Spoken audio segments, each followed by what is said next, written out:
Thrissur Athirappilly Ezhattumukham check പോസ്റ്റിന് സമീപം വഴി തടഞ്ഞ് കാട്ടാന കട്ടപ്പ. എണ്ണപ്പന റോഡിലേക്ക് കുത്തിമറിച്ചിട്ട് വഴിയിൽ നിലയുറപ്പിച്ചതോടെ 1.5 മണിക്കൂറോളം ആണ് വിനോദസഞ്ചാരികളും പ്രദേശവാസികളും റോഡിൽ കുടുങ്ങിയത്. അതിരപ്പള്ളി ഏഴാറ്റുമുഖം റോഡിൽ രാവിലെ 6 മണിയോടെയായിരുന്നു സംഭവം. 1.5 മണിക്കൂറോളമാണ് റോഡിലെ ഗതാഗതം ഒറ്റയാൻ കട്ടപ്പ തടസ്സപ്പെടുത്തിയത്. അവധി ദിവസമായതിനാൽ അതിരപ്പള്ളി മേഖലയിലേക്ക് നിരവധി വിനോദസഞ്ചാരികളാണ് എത്തിയത്.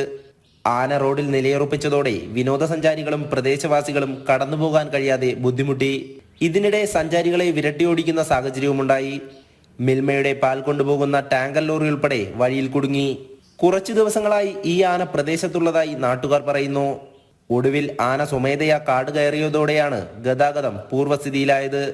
കാട്ടാനകളുടെ ശല്യം കാരണം റോഡിലെ ഗതാഗതം പലതവണ തടസ്സപ്പെട്ടിട്ടുണ്ട്. ഇത് വിനോദസഞ്ചാരികളിലും ഭീതി ഉളവാക്കുന്നതാണ്. ജനം, തൃശൂർ.